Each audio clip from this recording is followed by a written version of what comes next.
Kabanata 341. Ang daloy ng enerhiya ay nahuhugasan sa lugar. Nagsisimula ng palakihin ng tatlong tao ang kanilang lugar sa paghahanap. Ang dalawa na nalaman ang tungkol sa kalubhaan ng sitwasyon ay naging mas maingat pagdating sa paghahanap ngayon. Ang isa sa kanila ay nagsimulang mano-manong maghanap sa malalaking buto sa tabi gamit ang kanilang mga pandama. Maya-maya, darating ang panahon na magkikita sila ni Zephyr. Nagsimulang kolektahin ni Zephyr ang kanyang lakas. Mukhang hindi maiiwasan ang away. Mula sa kanyang huling tagumpay, si Zephyr ay hindi pa rin nakakuha ng pagkakataon na labanan ang sinumang manlalaban. Bagamat malakas ang grupong ito ng mga tao, nangangati si Zephyr na subukan ang kanyang mga bagong kakayahan. Kayong dalawa, maghanap kayo dyan. Maghahanap ako dito. Utos ni Bodrick. Ito ay isang magandang pagkakataon upang subukan ito. Napaisip si Zephyr. Hindi nagtagal, nagsimulang mamuo ang mga sparks sa kanyang mga palad. Ang dalawang ito ay agile ng ika-4 na antas. Bagamat malamang na mga normal na miyembro sila, ang kanilang husay ay higit pa sa Zephyr. Anuman, alam ni Zephyr na madali niyang itapon ang mga ito. Dapat walang tao sa paligid, kung aksidente lang. Sabi ng isa sa kanila. Sa katunayan, may iba pang mga bagay na naninirahan dito. Ang isa pang chimed in. Habang nagsasalita siya, ibinaling niya ang kanyang tingin sa kilos sa isa sa mga buto. Bigla na lang umalangaw-ngaw ang isang malakas na palakpakan. Laking gulat ng lalaki nang makitang may biglang kidlat na paparating sa kanya. Mabilis itong dumating, at matigas, diretsyong tumama sa dibdib niya. Ang pag-atake ni Zephyr ay mabilis na nag-drill sa lalaki, agad itong pinatay. Hindi. Sigaw nung isa pang lalaki. Bago pa siya makapag-react ng maayos, isang bugzo ng bladed energy ang dumaloy sa kanyang leeg. Sa isang iglap, nagsimulang tumulo ang dugo mula sa kanyang sugat.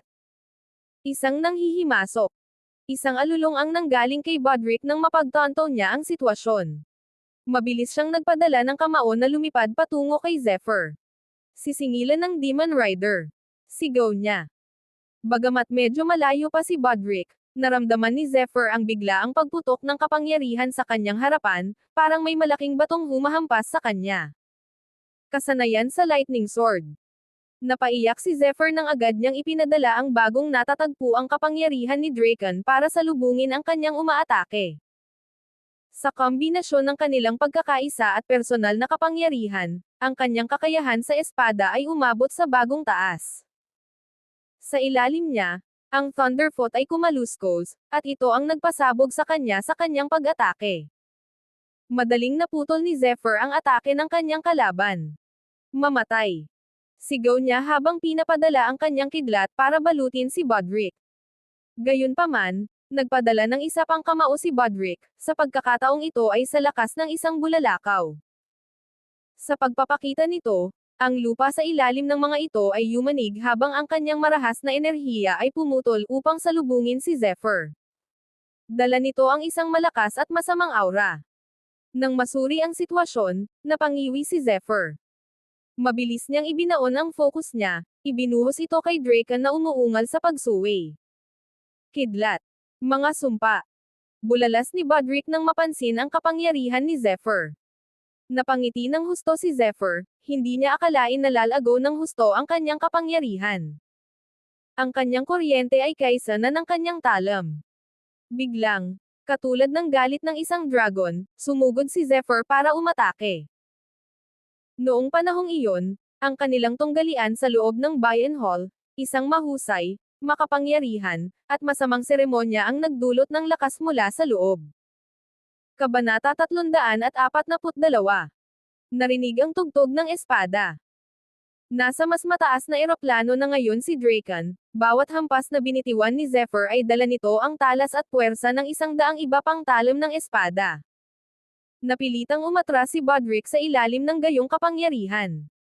Si Bodrick ay malayong mas malakas kaysa kay Zephyr, bilang isang agile sa antas 6, dapat niyang agad na mapatay si Zephyr na 4 na antas na mas mababa sa kanya. Gayunpaman, maaari lamang siyang umatras sa ilalim ng gayong mga pangyayari, Tila natatakot siya sa lakas ng kuryente ni Zephyr. Kahit na ang kidlat ay hindi maaaring ikategorya sa ilalim ng iba pang mga elemento, mayroon itong natatangi, nagpapalaki na mga katangian na ginawa itong isang malakas at pinahahalagahan na kasanayan. Ang mga katangian ng paglilinis nito ay itinuturing din. Gayunpaman, hindi ito naging maganda para kay Budrick, lalo na't ang kabataang nauna sa kanya ay isang agile sa antas 2. Kadalasan, wala siyang hinanakit sa pagpatay sa mas mababang mahihina sa isang galaw. Gayunpaman, ang kuryente ni Zephyr ay masyadong abala upang dalhin. Dumating ito sa kanya nang walang humpay at nilamon ang kanyang masasamang pag-atake. Sa lahat ng oras, si Zephyr ay nagpatuloy sa kanyang pag-atake, hindi sumusuko ng puwang ng pagkakataon para sa kanyang kalaban kahit kaunti. Si Budrick ay nabugbog ng husto kaya ang kanyang mga damit ay punit-punit at punit-punit. Nagkaroon pa siya ng ilang sugat na dumudugo. Damn it all. Some pain ka. Skeleton's Gale. Galit na tawag ni Budrick. Hindi niya maaaring hayaang magpatuloy ang pambubuli na ito. Sa pamamagitan ng isang palakpak ng kanyang mga kamay, ang mga piraso ng tela ay ipinadala na lumulutang sa hangin bago tangayan, na parang mga paro-paro. Hindi nagtagal, napuno sila ng dark energy, bago binaril kay Zephyr. Hindi kumibo si Zephyr. Tinaya niya ang kanyang might para protektahan siya, bet niya ang rune niya para protektahan siya, bet niya ang sarili niya para protektahan siya. Biglang narinig ang tunog ng unsheathed metal habang dumadaloy sa hangin ang mga daloy ng bladed energy. Pagkatapos, sinamahan sila ng mga kidlat. Hindi nagtagal, mabilis nilang winasak ang mga piraso ng tela na ngayon ay nakaarmas. Hindi nagpatinag si Budrick dito, hinulaan niya ito, at mabilis na kinuha ang pambungad na distraction upang salakayin si Zephyr. Dinala niya ang kanyang skeletal gale para dito. Isa-isang dumating ang mga skeletal claws kay Zephyr, matalas at makukulit. Bawat isa sa kanila ay may madilim, masamang aura, na katulad ng lumalakas na hangin. Ito ay isang kakilakilabot na tanawin. Natigilan si Zephyr nang makita iyon. Thunderfoot. Sigaw niya, nawala sa isang iglap. Hindi. Bulalas ni Budrick, hindi inaasahan ang makajos na bilis ni Zephyr. Mabilis niyang ipinadala ang kanyang pag-atake upang harangin ngunit sa halip ay sinalubong siya ng matinding sakit. Sa isang nakakasilaw na iglap, naputol ang leeg ni Budrick. Ikaw. Paano? Napabuntong hininga siya habang pinagmamasdan ang isang fountain ng dugo na tumutulo sa kanyang harapan. Napabuntong hininga si Zephyr, bago tumingin sa balikat niya. Natagpuan niya ang kanyang manggas na napunit at napunit, kasama ang karamihan sa kanyang braso. Tumutulo ang dugo mula sa kanyang mga sugat, at may naamoy siyang nabubulok. Tila kahit na ang bilis ni Zephyr ay hindi kapanipaniwala, si Budrick ay mas mataas pa rin sa kanya. Nasalo siya ng isa niyang kuko. Bagamat gasgas lang, nagawa na ang pinsala. Naramdaman ang init, nakakasukang sakit sa braso, napangiti si Zephyr. Sinimulan niyang gumalaw ang kanyang enerhiya. Mabilis na kumilos ang daan ng dragon, nagmamadaling tinapik ang kanyang mga sugat. Pagkatapos ng biglaang pagkislap ng matinding sakit, ang mga sugat ni Zephyr ay nagsimulang umusok ng maitim na enerhiya, bago bumulwak ng dugo. Kabanata 343. Kumbaga, ang enerhiya ng B***-starred na ito ay may mga katangian na may kakayahang mabulok ang laman at makasira ng enerhiya. Kung hindi dahil sa aking might, I doubt na nailabas ko ang kanyang masasamang epekto. Napabuntong hininga si Zephyr. Habang si Zephyr ay abala sa pag-aalaga sa kanyang mga sugat, nag-isip siya ng mabilis na bumalik sa academy upang ipaalam sa mga pinuno. Gayunpaman, isang biglaang bugzo ng kakaibang enerhiya ang dumating mula sa loob ng bone hall. Biglang, maraming mga batis at surge ng enerhiya ang nagsimulang lumabas sa paligid ng hall, lahat ay may dalang masama, at kakaibang aura. Para bang ang Diablo mismo ay bumabangon. Bago pa makapag-react si Zephyr, isang malaking haligi ng madilim na liwanag ang bumungad sa kalangitan. Nagdala ito ng napakalaking puwersa ng demonyo, sinisipa ang lahat sa paligid nito. Oh, she**T.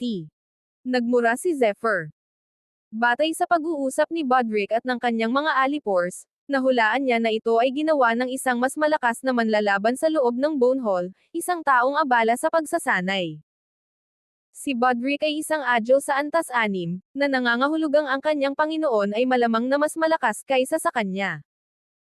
Habang ang hanay ng maitim na enerhiya ay tumusok sa kalangitan, ito ay pumikit at nanginginig ng malakas, na tila sinusubukang palawakin at palawakin. Sa kasamaang palad, ito ay walang kabuluhan.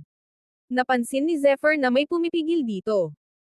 Such powerful demonic energies, such immense corrosive properties, I bet if it was fully released, the Academy leaders would no doubt feel this disturbance and rush over to investigate. Thank goodness that it's been held back, something's keeping it from unleashing, pagmumuni-muni ni Zephyr habang nakatitig dito. Mukhang alam ng lokal na Panginoon ang kanyang presensya habang nararamdaman ni Zephyr ang malademonyong resonance lock sa kanya. Maya-maya, isang grupo ng mga tao ang nagmadaling lumabas sa hall. May mga 13 sa kanila, at bawat isa sa kanila ay may dalang demonyong aura na puno ng kasamaan at kabulukan. Kapansin-pansin ang pinuno. Mukha siyang skeletal, kamukha ng Ice King. Siya ay mukhang isang hubad na katawan ng kalamnan at walang anumang balat dahil siya ay pulang-pula ang kulay. Maging ang kanyang ulo ay dala ang nakakatakot na tingin na ito. Wala rin siyang buhok sa katawan. Gayunpaman, ang kanyang mga mata ay nakatuon pa rin kay Zephyr. Siya ang may pinakamalakas na pirma sa kanila, kahit medyo magulo. Itong B**** siguro ang may kagagawan ng lahat ng ito. Napaisip si Zephyr, naramdaman ang kanyang kapangyarihan. Siya ay tumaas sa itaas ng antas ng agility. So ayun na nga. This brat has been caused us this much trouble. He's just a agile of level 2, what warrants my presence here? Galit na wika ng lalaki habang pinandilatan ng mga dagger si Zephyr. Patawarin mo kami, Panginoon, ang aming kawalang ingat ang naging dahilan nito. Ang mga lalaki sa likuran niya ay sumigaw sa takot, bawat isa sa kanila ay nanginginig sa kanilang mga lugar. I can't blame you all entirely I suppose, I can see that this kid's different.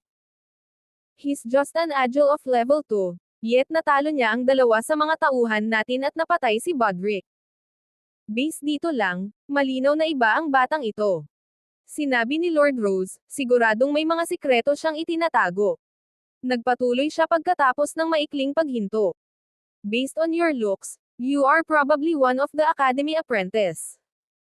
Kailan pa nagsimula ang Academy na magkaroon ng mga apprentice na tulad mo? The fact that you're able to enter and traverse the land of ghosts to die here should be something to be proud of. Nagpatuloy si Rose. Ang napakalakas na demonic energies ay tiyak na mag-aalerto sa mga pinuno ng Academy tungkol sa iyong mga operasyon dito. Maya-maya, darating sila sa iyo. Maya-maya, mamamatay kayong lahat. Masungit na sabi ni Zephyr. Naalerto. Tanong ni Rose habang nakasilip, bago humagalpak ng tawa. Ha. Masyado kang walang muwang bata. Mayroon akong monolith dito, isa na gumagana bilang isang energy barrier. Kahit ilang metro ang layo mo sa pinagmumulan ng kuryente, wala kang mararamdaman sa kabila. Inaasahan na ito ni Zephyr, at gayunpaman ay mayroon siyang plano. You're probably here for your fellow apprentices, yes. Fret not. You'll join them soon. Sabi ni Rose. Panginoon ko, hayaan mo akong hawakan ito. Nagsalita ang isang lalaki sa tabi ni Rose. Iligtas mo. Napangisi si Rose. Ay hindi. Napaisip si Zephyr. Naramdaman niya ang hindi makajos na enerhiya na nakalock sa kanya. Itinaas ni Rose ang kanyang mga daliri, at ang kanyang manipis na skeletal claws ay nakaturo kay Zephyr. Biglang may dalawang putok ng kidlat. Kabanata 344. Bagamat isang simpleng pagpitik ng daliri, biglang nayanig ang hangin sa paligid. Isang malakas na kaluskos ang umalangaw-ngaw sa hangin. Pagkatapos, dalawang matalim na sinag ng liwanag ang lumitaw sa harap ni Zephyr na may hindi kapani-paniwalang bilis. Naramdaman ni Zephyr ang isang malakas na alon ng masamang enerhiya na dumaloy patungo sa kanya. Siya stomped ang lupa ng malakas bilang pagganti, at inilunsad ang kanyang sarili pabalik.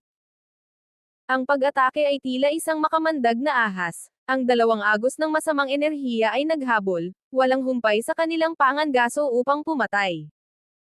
Sinimangutan ni Zephyr si Draken, na nagbabalak makipaglaban sa kanyang isip at kaluluwa. Mabilis niyang nilaslas ang mga daloy ng enerhiya. Isang malakas na tugtog ang narinig, parang isang malaking kampana ang tinamaan. Biglang naramdaman ni Zephyr ang malakas na pagyanig ng kanyang katawan, at ang hintuturo ay napunit sa kanyang hinlalaki. Matapos ang isang maikling sandali ng paninigas, pinaalis si Zephyr. Isang malaking puwersa ang dumaan sa kanya sa pamamagitan ng kanyang espada, na naghugas sa kanyang katawan. Sa kanyang paglapag pabalik sa lupa, hindi niya napigilan ang mga tumalsik na dugo na lumabas sa kanyang bibig. Sa wakas, pagkaraan ng ilang matigas na hakbang pabalik, ibinagsak ni Zephyr si Draken sa lupa para pigilan ang sapilitang pag-atras nito. Gayunpaman, dahil ang pag-atake ay napakahusay na naging dahilan upang si Zephyr ay huminga at huminga ng husto. Oh! Nagulat si Rose, bago bumaling kay Zephyr na may matinding interes. I underestimated you boy, nakayanan mo ang atake ko. Hiyaw niya. Panginoon ko, labis mo siyang pinupuri. Hinihiram niya lamang ang lakas ng kanyang espada. Siguradong hindi pinagtatawanan ang sandata niya. Sabi ng isa sa mga kampan ni Rose. Ang lalaking tinutukoy ay ang nag-alok na humarap kay Zephyr kanina. Sa itsura niya, masasabing matakot niyang tinitigan si Draken. Praise. Need I remind you that he single-handedly killed another of your station, Bodrick? I just gave him a fraction of my power. Regardless, isang agile lang ng level 5 ang nakatiis, kung meron man, mapipilitan silang yumuko sa takot. Seryosong sabi ni Rose. I like you boy. Ang mga talento mo ay nasasayang sa academy. Kung sasama ka sa akin, sisiguraduhin ko ang magandang tadhana para sa iyo. Sabi ni Rose. Sa iyong panaginip. Sagot ni Zephyr habang nagluluwa ng subo ng dugo. Sa kanyang kapangyarihan at potensyal, ang kailangan lang ni Zephyr ay oras. Sa paglipas ng panahon, walang pag-aalinlangan na hindi niya malalampasan kahit ang taong ito, ngunit ang iba na mas malakas kaysa kay Rose. Hindi niya kailangan ng anumang tulong sa labas. Nagalit si Rose sa pagsuway ni Zephyr. Siya ay nagalit kahit na. Mariin niyang pinandilatan si Zephyr habang lalong lumalakas ang kanyang aura. Binigyan kita ng pagkakataon, ngunit hindi mo ito pinahahalagahan. Deserve mo ang kamatayan. Ungol niya. Nagsimulang umihip ang hangin sa paligid dahil sa kanyang pahayag. Sa isang iglap, nawala si Rose. Mamatay. Sigaw niya, na iniunat ang bony claw kay Zephyr. Natapos niya ang isang pag-click sa halos isang segundo. Sa kanyang bony claw ay may mga guhit ng pulang-pula. Mayroon silang makapangyarihang aura ng kasamaan, sapat na matalas na tinaga nila ang mukha ni Zephyr, na nagdugo sa kanya. Ang bilis niya. Sigaw ni Zephyr. Natigilan siya, hindi niya inaasahan na angkinan niya ang ganoong bilis. Gayunpaman, ito ay isang posibilidad dahil ang lalaking ito ay tila medyo malakas. Inihanda ni Zephyr ang kanyang sarili para sa isang bagay na tulad nito, malaya niyang pinayagan ang isang kidlat na magpakawala. Ang kislap na ito ay naging streak na agad na tumakip sa kanyang buong katawan. Mabilis na napalitan ng kidlat ang kuryente. Pagkatapos, isang asul na liwanag ang tumakip sa lugar habang ito ay umiikot ng husto, na nagbibigay ng banal na hangin. Ano? Kidlat. Gulat na sigaw ni Rose. Nanginginig ang kanyang kuko habang mabilis na summon ng mas maraming demonyong enerhiya sa kanyang kamay. Ang kanyang mga pulang-pula na guhitan ay kumikinang sa isang malalim, madilim na pula. Nagkasagupaan ang dalawang kapangyarihan. Hindi nagtagal ay nahati ang gitna sa pagitan nila, na nagdulot ng maraming bitek sa lupa. Ang lupa mismo ay natuklo sa kanilang unos. Malupit na pinutol ng kidlat ni Zephyr ang pag-atake ni Rose, na dumurog sa kanyang mga demonyong katangian. Gayunpaman, sa kabila ng kasalukuyang kahusayan ni Zephyr, hindi ito sapat. Ang ilan sa mga pag-atake ni Rose ay konektado sa kanya. Dahil dito, duguan at umuubo si Zephyr. Pagkatapos ay pinalipad siya, tulad ng ginawa niya kaya naramdaman niya ang lahat ng kanyang mga organo na namimilipit sa sakit. Kasunod ng sagupaan na iyon, pinalipad si Zephyr sa lupa. Habang umuubo, dahan-dahan siyang tumayo. Ang kanyang pag-ubo ay naging isang masakit na tawa. Siya ay nasa para dito ngayon. Kabanata 345. Hinaranggan nitong B***starred ang pag-atake ni Lord. Paano? Maliksi lang siya sa level 2. Iba ang isang ito. Nagsimulang sumigaw ang sugo ni Rose, bawat isa sa kanila ay may gulat at naiintrigang ekspresyon.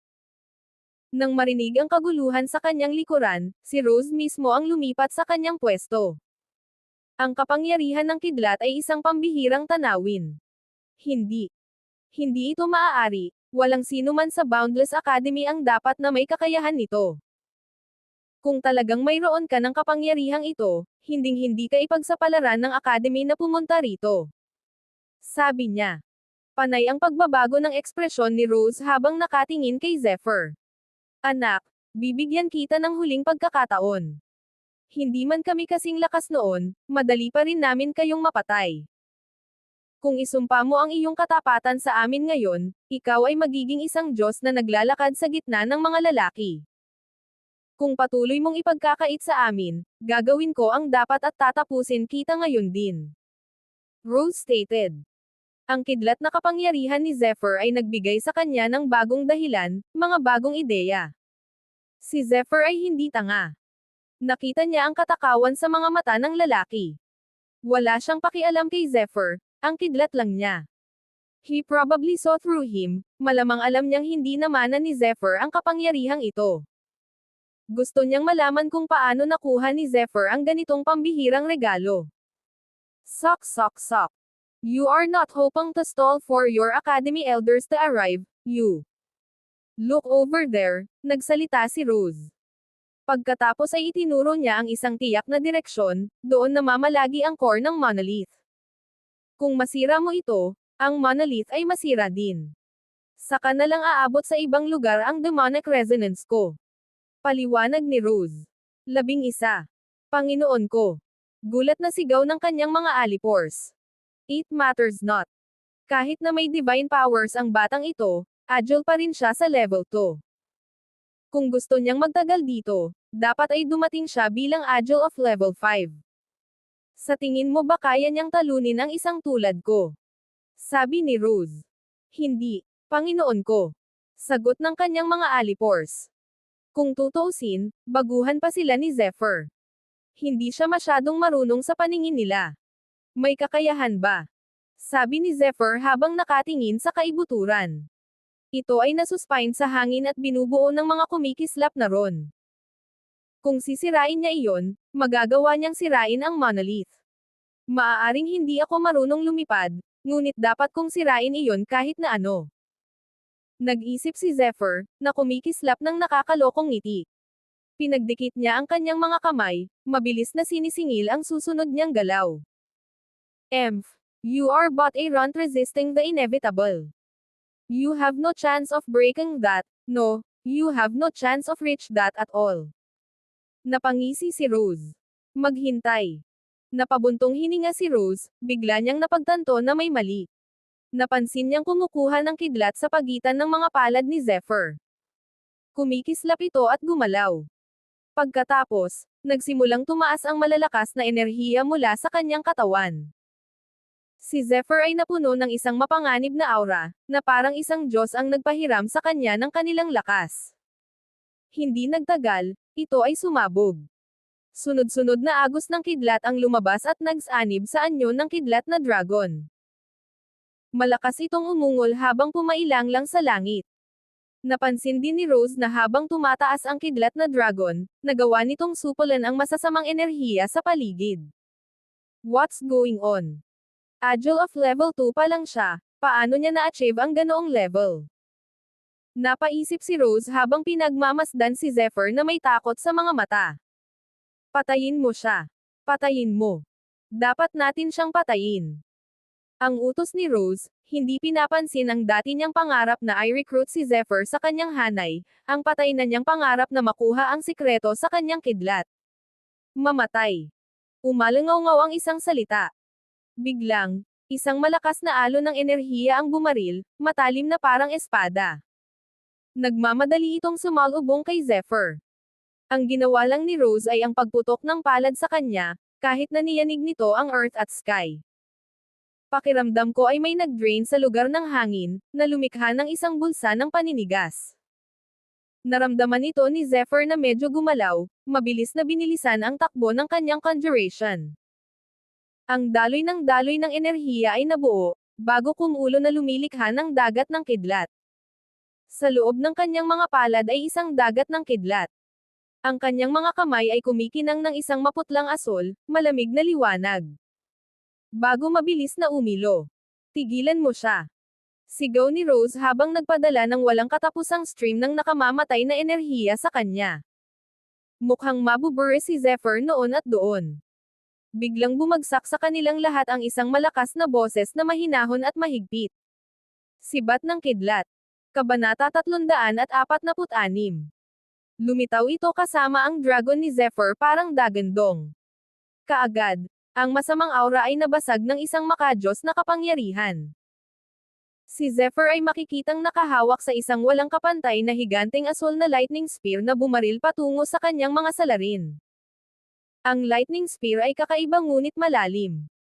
Nagdala ito ng nakakabasag lupa na liwanag na puno ng nakakatakot na mapangwasak na electrical power. Huwag kang maglakas loob. Sigaw ni Rose.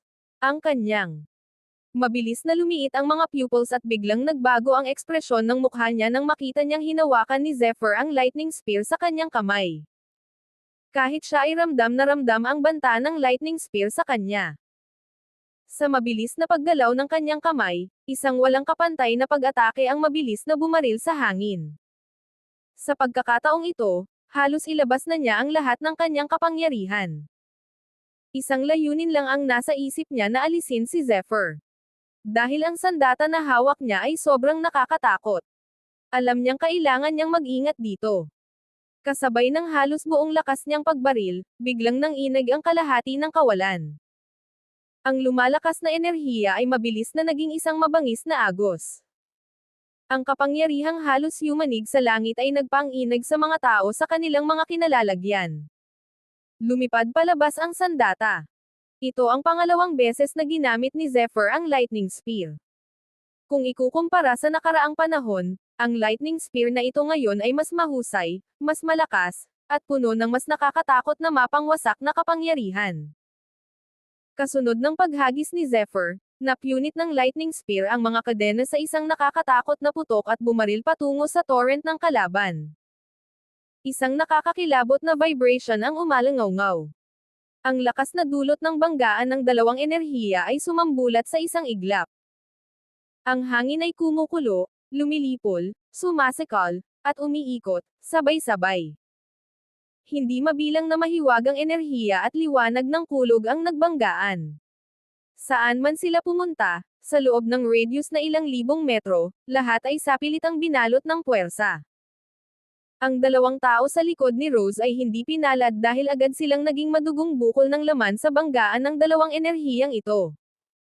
Bagamat pinunit ng kulog at kidlat ang napakalaking demonyong enerhiya ni Rose, hindi ganap na napigilan ang malademonyong enerhiya dahil dito.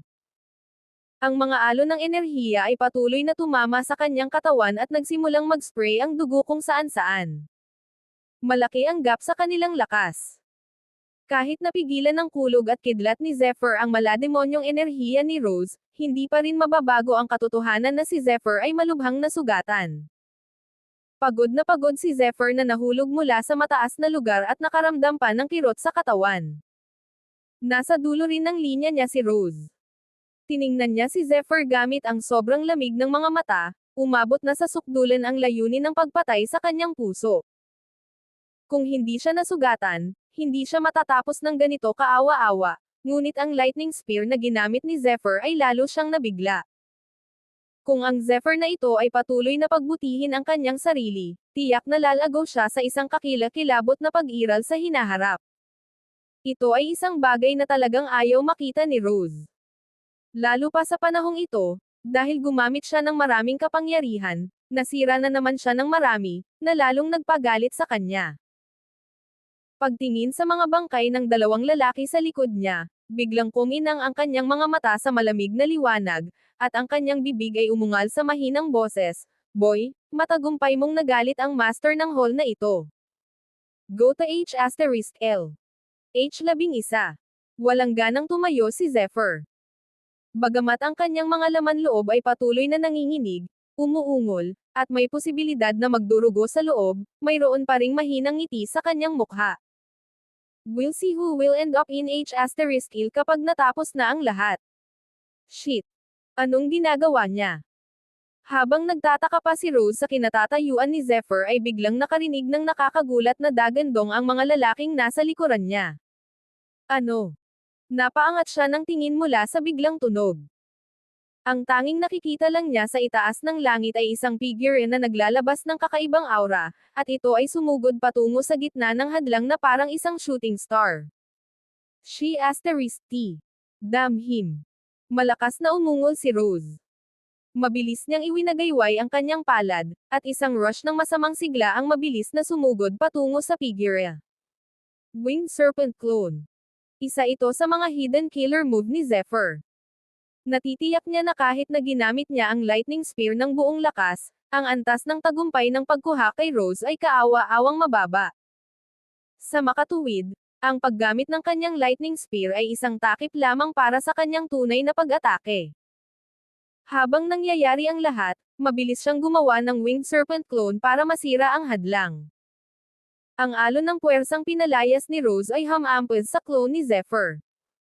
Gayunpaman, sa sandaling nataman ang clone, hindi ito nawala sa isang iglap. Sa halip, mabangis nitong inilabas ang kanyang enerhiya patungo sa ubod ng hadlang. How dare you? Matapos matanggap ang sa lakas ng pag-atake ng kalaban, umuungal si Rose at ang mga lalaking nasa likod niya. Gayunpaman, huli na ang lahat. Sa itaas ng kalangitan, ang core na kumikinang na may komplikadong mga pattern ay malubhang pinalo ng Winged Serpent Clone bago ito mawala. Kabanata 347.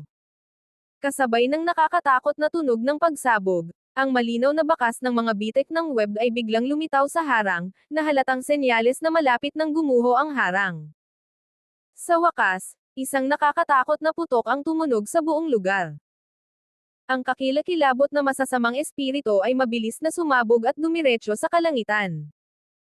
Ang lugar na ito ay matagal nang nakatago at palaging kinukulong ng enchantment na ito. Ang outbreak na ito ay hindi lamang naglabas ng nakakatakot na magic power mula kay Rose kundi naglabas din ng demonyong kapangyarihan sa loob ng Land of Ghosts.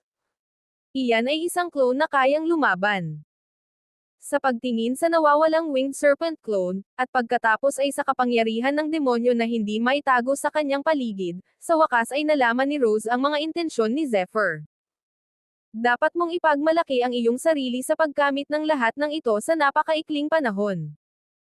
Ang iyong mga pakana, ang iyong mga kwalifikasyon, at ang iyong mga kakayahan ay talagang napakabihirang. Nang makita si Zephyr, lalong naging baliw si Rose. Hindi na maaaring umiral ang lugar na ito at kailangan niyang tumakas ng mabilis.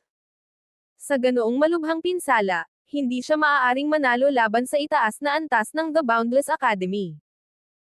Nang makita ang nakapangangilabot na layunin ng pagpatay na nasa mga mata ni Rose, biglang sumilay ang mapait na ngiti sa mukha ni Zephyr.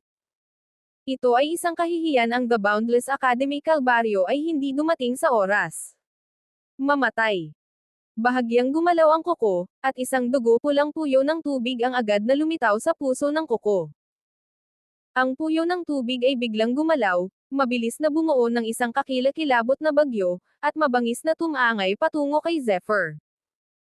Kung tatamaan si Zephyr ng nakakabigla at nakakasira na kapangyarihang iyon, tiyak na papatayin at dudurugin nito ang kanyang katawan. Mabilis na kumilos ang bagyo at naligaw ang lahat sa paligid. Maging si Zephyr ay naramdaman din ang nakakatakot na pressure nang lumapit ito sa kanya. How dare you? Sa wakas, isang malakas na pagsabog ang lumitaw mula sa manipis na hangin. Sa itaas ng kalangitan, ang buong espasyo ay tila napunit ng isang malakas na puwersa. Isang napakalakas na puwersa ang bumagsak sa lahat at nakakabaliw na pinutol ang enerhiya ng lahat. Ang pagdating na ito ay sinundan ng isang grupo ng mga tao. Sa wakas ay lumitaw na ang upper echelon ng The Boundless Academy. Ang mga matatanda ng mga taluktok ay nagpahayag ng layuning pagpatay, lahat sila ay nagsama-sama. Matapos makita ang matamlay na poster ni Zephyr, kumislap ang mga mata ni Maxim na may kahanga-hangang malamig na liwanag. Mamatay ka, demonyo ka. Sa ganoong kakilakilabot na devilish energy at ganoong kapaligiran, kahit na ang isang tanga ay maaaring agad na malaman ang pagkakakilanlan ni Rose at ng iba pa. Tila nawalan ng kontrol si Maxim sa kanyang emosyon. Sa isang paghampas ng kanyang damit, isang walang katapusang puwersa ang bumaba sa kanila. Ang pulang bagyo ay agad na nabasag sa 1,000,000 piraso. Mamatay ka, demonyo ka. Bakas sa mabilog na mukha ni Dewey ang pambihirang galit at mariing hinampos niya ang kanyang mabilog na palad na parang natitiklop na pamaypay. Mamatay. Sa pagkakataong ito, ang mga taong dumating ay pawang mga bihasang mandirigma ng The Boundless Academy. Ikinaway ni Elder Lucia ng Oriental Peak ang kanyang payat na kamay at ang 10,000 bladed energy ay bumaba mula sa langit na parang gintong talon. Hall Master, retreat na tayo. Sigaw ng mga lalaki sa likod ni Rose. Wala kang pupuntahan. Itinaas ni Elder Eric mula sa Beast Peak ang kanyang braso, at biglang, isang nakakatakot na puwersa ang sumabog mula rito na parang isang mabangis na hayop. Isang patong ng lupa ang gamulong kakilakilabot at agad na napunit ang mga nasasakupan ni Rose, na naging sanhi ng kanilang dugo at laman na bumaril sa langit. Pumunta ka sa H*L, mga bastos. Sigaw ni Rose, at nagsimulang sumabog ang demonyong enerhiya sa kanyang katawan. Mamatay. Higit pa sa pagiging stoicismo ang ipinakita sa walang kibo na mukha ni Maxim, nakataas ang kanyang damit, at mabilis niyang hinawakan ang manipis na hangin gamit ang kanyang daliri. Ang pagpindot na ito ay maaaring mukhang simple, ngunit si Rose, na 10 yarda ang layo, ay agad na tinamaan ng kidlat. Siya ay pinalipad sa himpapawid at isang madilim na pulang demonyong enerhiya ang lumabas sa kanyang katawan. Maghahadyos na naman si Maxim ng isa pang pag-atake nang siya ay talunin ni Elder Ethan mula sa Horizon Peak. Mamatay. Bakas sa mukha ni Ethan ang parehong puot, galit at nakakatakot na enerhiya habang pinipigilan niya si Rose sa pamamagitan ng pagsasagawa ng mga handsil gamit ang 2 kamay. Ikaw. Sa pagtingin kay Elder Ethan, tila may naalala si Rose at ang kanyang mga mata ay namulat sa galit. You evil be *starred. How dare you hurt the initiates of the Boundless Academy? You must have a death wish to do so. Isang bugzo ng enerhiya ang agad na bumasag sa ulo ni Rose, na tuluyang naputol ang sigla ng kalaban. Sa wakas ay nalaman ni Zephyr ang tunay na kahulugan ng kapangyarihan nang makita niya ang nakakatakot na pamamaraan ng mga matatanda. Mapagpas siya silang kumilos sa kanilang mga killer moves at isang makapal na totoong enerhiya ang sumunod sa kanila saan man sila magpunta. Ethan.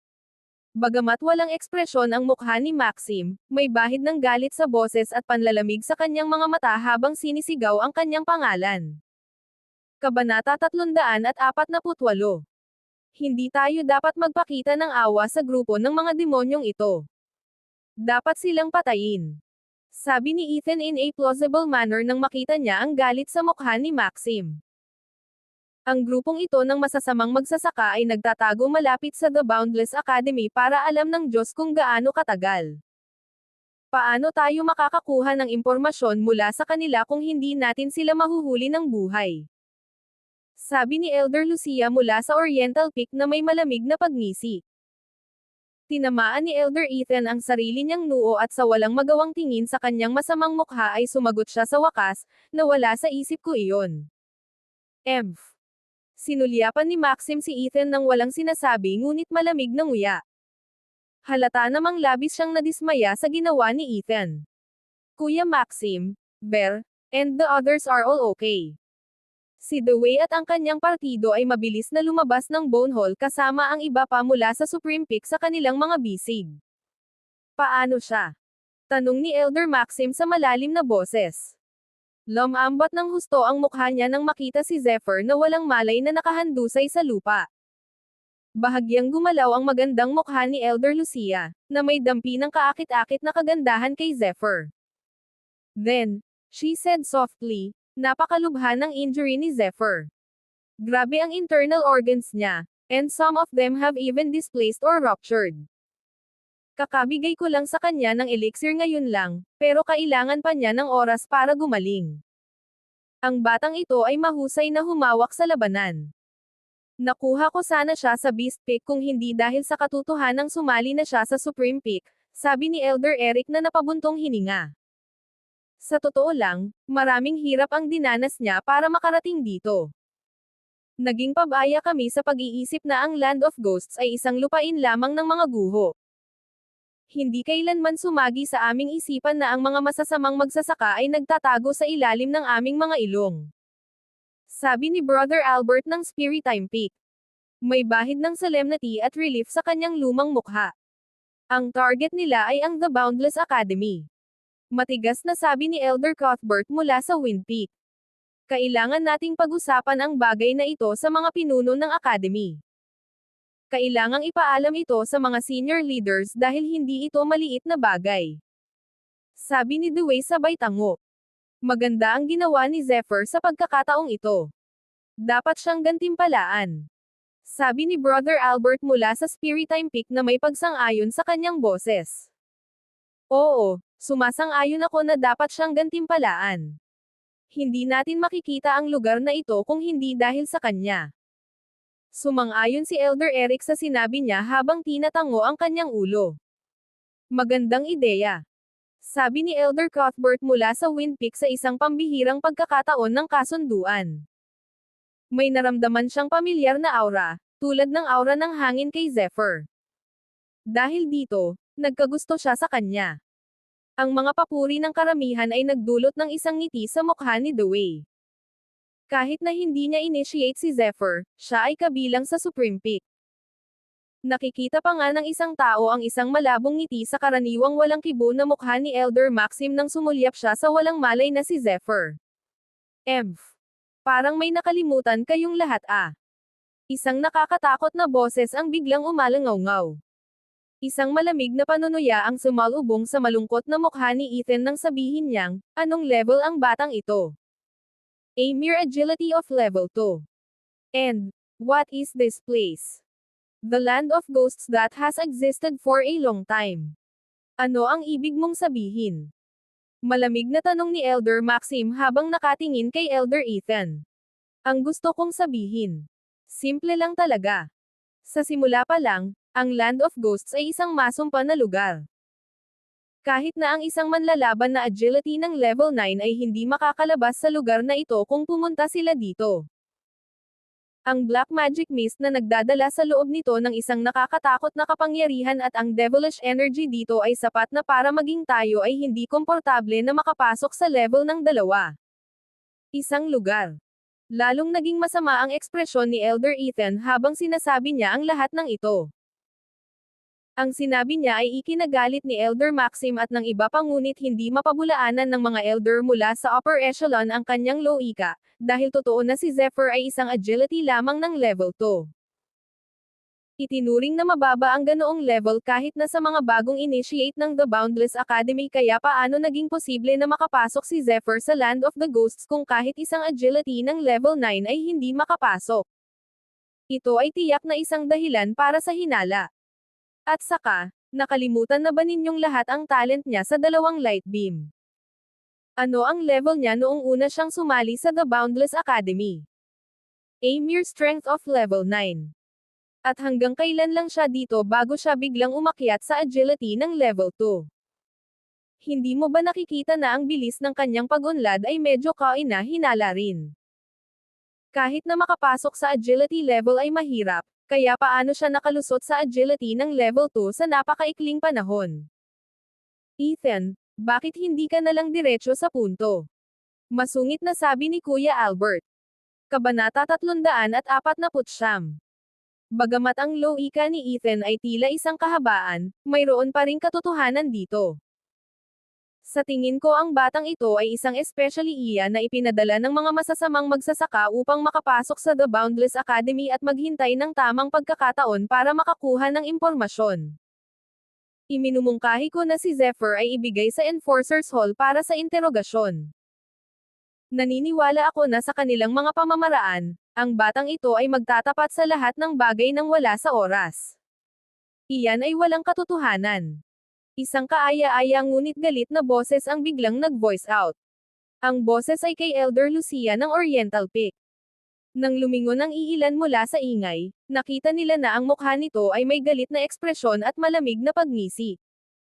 Seryoso ka bang sinasabi na dapat parusahan si Zephyr imbes na gantimpalaan ang pagsadyep ng buhay ng ibang tao? Na dapat siyang ipadala sa Enforcer's Hall base sa mataas na dahilan. Ethan, alam mo ba kung gaano kakatawa ang tunog mo ngayon? Galit na galit si Elder Lucia kaya inalis pa niya ang marangal na termino ng kapatid, nang makipag-usap kay Elder Ethan. Ang lahat ng formalidad at paggalang ay nawala sa kanya. Bagamat parehong nanatiling tahimik sina Elder Maxim at Dewey sa lahat ng ito, walang duda na sila ay nagalit. Nakita ng maraming tao ang nagniningas na apoy sa kanilang mga mata. Ha! Ate Lucia, dapat bigyan mo ako ng sagot bago ako akusahan na mali ang sinabi ko. Paano nakapasok ang batang ito dito? At paano mo ipapaliwanag ang bilis ng pag-unlad niya maliban sa pakikipagsabuatan niya sa mga masasamang magsasaka? Ito ang Land of Ghosts. Sabi ni Elder Maxim sa malalim na boses. Kahit na pinigilan niya ang kanyang galit, ang umaapaw na nagniningas na aura ay nagpatigil pa rin sa espasyo ng ilang sandali. Ang kanyang mga salita ay nagpagulo sa lahat, ngunit agad siyang naunawaan ni Dewey. Ha ha ha. Tama siya. This is the Land of Ghosts. Nang makitang hindi pa rin naiintindihan ng lahat, nagkusa siyang magpaliwanag pa. Nakalimutan na ninyo na si Zephyr ang nakatuklas ng lugar na ito. Sa paghusga mula sa kapaligiran, dapat itong protektahan ng isang kasanayan sa enchantment, ngunit malinaw na si Zephyr ang nakabasag ng enchantment dito at iyon ay kung paano namin maramdaman ang masamang enerhiya dito. Ibig sabihin, nanatiling nakatago ang lugar na ito kung hindi tayo dinala ni Zephyr dito. Nakuha nila sa wakas. Hahaha, tama si Kuya Maxim. Naipit sana tayo sa dilim kung hindi pa natin nadiskubre at dinala tayo ni Zephyr sa lugar na ito. Kinikilig akong isipin kung ano ang mangyayari kung nanatiling nagtatago ang mga masasamang magsasaka dito. Mas malala pa sa atin kung tayo ang nakatuklas ng lugar na ito. Kaya naman, imposibleng si Zephyr ang unang makikipagsabuatan sa ating mga kasamaan. Lugar kung siya ay. Sabi ni Kuya Albert habang nakayuko bilang pagsang-ayon. Ha! Hindi ako bulag.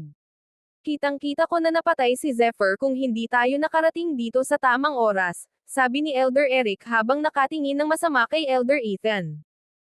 Maganda ang intensyon ni Brother Ethan. Ang iniisip lang niya ay The Boundless Academy, sabi ni Elder Keith mula sa Feather Peak na sinusubukang i-defuse ang sitwasyon. Kung sigurado kayong lahat then excuse me for wanting to protect the Boundless Academy. Mabangis na sabi ni Elder Ethan, sinamantala ang pagkakataong makawala sa sitwasyon. Pagkatapos ay tinitigan niya ng mga punyal si Zephyr na nakahiga pa rin sa lupa at walang malay. We should treat his injuries as soon as possible. Let's head back right now. Malaking lakas ang ginugol ni Kuya Albert para ihatid tayo dito gamit ang teleportation mirror kaya mas mabuting bumalik muna tayo, nakangiting sabi ni Dewey. Oo, dapat tayong bumalik sa lalong madaling panahon. Sabi ng iba pang matatanda sabay tango. Mabilis nilang nilinis ang lugar at muling sinuri ang Bone Hall, kinuha ang ilan sa mga kapaki-pakinabang na bagay bago mabilis na umalis sa lugar. Ang kanilang mabilis na pag-alis ay naging sanhi ng buong Land of Ghosts na bumagsak sa isang nakamamatay na katahimikan, at tanging mga channel ng demonyong enerhiya ang patuloy na nagliliwanag, na lumilipad sa hangin at naghalo sa kalangitan. Isang simoy ng hangin ang lumipas at isang thumb-sized na itim na surot ang nagpakpak ng mga pakpak nito, sumasayaw sa hangin. Ang bug na ito ay ganap na itim at may malabong demonyong aura na nagmula sa katawan nito. Halatang naapektuhan ito ng demonyong aura sa lugar na ito. Matapos makita ang dugo sa lupa, lumutang ito, at pagkatapos ay matako na sinipsip ang dugo sa sahig. Lumipad ito sa kinaroroonan ni Rose, nang malapit na itong magpieste sa kanyang dugo, biglang lumitaw ang isang madilim na pulang glow. Habang kumikislap ang liwanag, ang bug ay mabilis na naging alikabok. Ethan. Wait lang. I'll make you pay for this, sabi ng malamig na boses, at agad na lumabas ang madilim na pulang ilaw sa katawan ni Rose. Nag-transform ang liwanag sa isang makinang na streamer nang mawala ito sa parehong lugar. Natural, hindi malalaman ng mga matatanda ng The Boundless Academy ang mga kakaibang bagay na nangyari kay Rose. Samantala, sa isang lihim na espasyo sa loob ng Horizon Peak, isang malamig na tinig ang bumungad sa hangin. Damn, it failed again this time. Rose, I wanted to use you to slay all the Supreme Peak Initiates but I didn't expect you to be so weak na hindi mo man lang matalo ang isang mahinang tulad ni Zephyr. Isang pares ng mga mata ang nagniningning sa kakaibang sinag ng liwanag, at sa pamamagitan ng ningning sa espasyong ito, makikita ng isa ang masamang mukha ni Elder Ethan. Mark my words, Maxim. This is not the end of it. Isinumpa si Elder Ethan habang ang kanyang mukha ay nakakunot noo. Kabanata 350.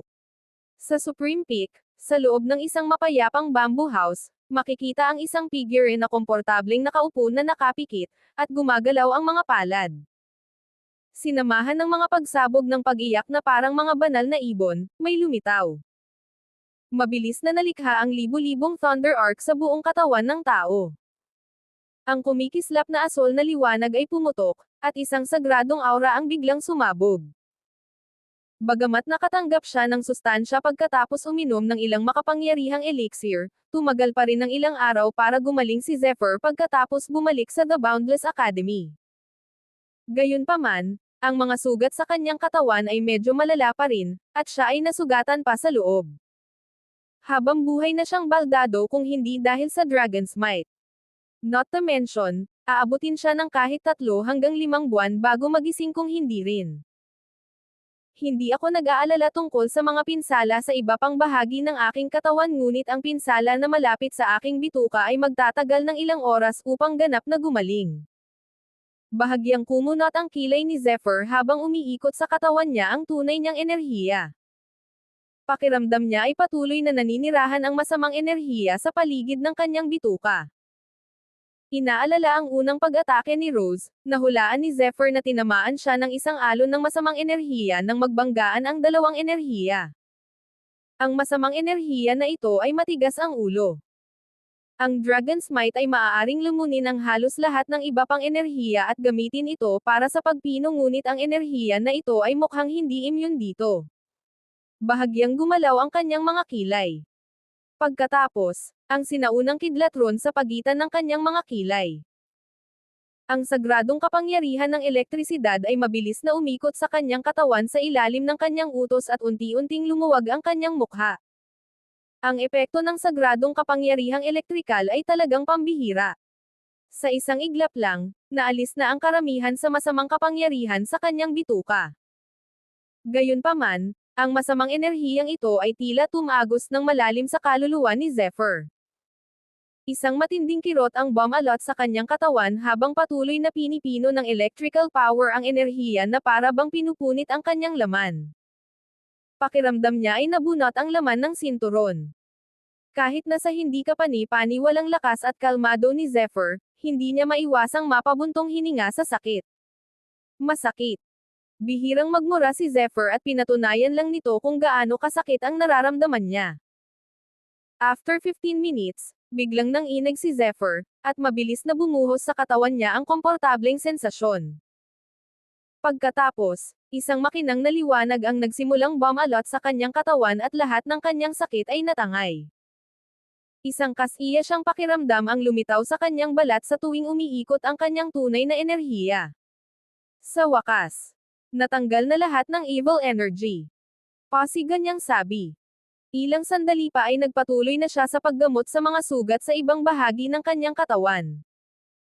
Inabot lang ng 10 minuto ang paghilom ng iba pang sugat sa katawan dahil napabilis ang proseso ng gumaling na ang bituka. Bukod dito, dahil sa tuloy-tuloy na mga laban, naramdaman ni Zephyr na ang kanyang sariling kapangyarihan ay tumaas ng husto na para bang maaari niyang masira ang isang antas anumang oras. This last battle and the fact that I've been fighting non-stop has helped me improve myself. I have to admit that Rose is really strong and the scary thing was he was probably at around 20% of his peak because of the heavy injuries he sustained. I would definitely be dead if he was at his peak. Sa pag-iisip ng laban, naging mataimtim ang ekspresyon ni Zephyr. Kailangan kong palakasin ang aking laro. Bagamat wala akong malay, ramdam ko ang isang nakakatakot na layunin ng pagpatay na nakadirekta sa akin. Malamang galing kay Ethan. Sa pag-iisip ng nakakatakot na pagpatay na layunin, bahagyang tumalon ang puso ni Zephyr, at agad niyang sinimulan ang kanyang pagsasanay. Kailangan kong palakasin ang aking laro bagamat wala akong malay, naramdaman ko ang isang nakakatakot na layunin ng pagpatay na nakadirekta sa akin. Malamang galing kay Ethan. Sa pag-iisip ng nakakatakot na pagpatay na layunin, bahagyang tumalon ang puso ni Zephyr, at agad niyang sinimulan ang kanyang pagsasanay. Ang pagsasanay ni Zephyr ay hindi walang layunin. Ang lightning sword skill ay nagawa na, ngunit ang kanyang pagsasanay sa swordsmanship ay tiyak na may puwang para sa pagpapabuti. Hindi niya maiwasang mabuhayan ng loob ng maisip niya ang sinag ng sword light na naramdaman niya sa Moonview Cave. Matapos ang paglikha ng kaluluwa, ang pag-unawa ng kaluluwa ni Zephyr sa martial arts ay naging mas malakas, at ang malakas na enerhiya ng espiritu ay mabilis na nagbago sa kung ano ito sa Moonview Cave. Bagamat ang pagbabago ay hindi katulad noong nakaraan, nahawakan na niya ang ganoong uri ng sword force. Sa oras na ito, sa mundo ng kaluluwa ni Zephyr, ang mayamang espiritu ay nagsimulang dumaloy ng mabilis. Unti-unting nagsimulang umikot ang mga hibla ng mala-espada na paglilihi. Ang paglilihi na ito ay parang focus ng espada, ngunit mas nakakatakot at makapangyarihan.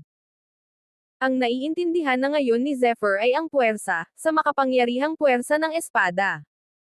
Ang pag-unawa sa puwersa ng espada ay isang proseso na hindi maipaliwanag. Ang puwersa ng espada na ito ay hindi nakikita at hindi nahahawakan, at ang kahulugan na nilalaman nito ay mas malalim at hindi maintindihan. Napakahirap para sa mga ordinaryong tao na maunawaan ang focus ng espada, hindi pa banggitin ang puwersa ng espada. Ang nangyari sa Moonview Cave ay isang maikling paglalarawan lamang ng puwersa ng espada, ito ay isang uri ng pag-iral na malapit sa pagpasa ng puwersa. Sa mahigpit na pagsasalita, nagtanim lamang ito ng binhi ng puwersa ng espada sa puso ni Zephyr. Kung ang puwersa ng espada na ito ay maaaring mamulaklak at mamunga ay ganap na nakasalalay sa nakuhang pangunawa ni Zephyr.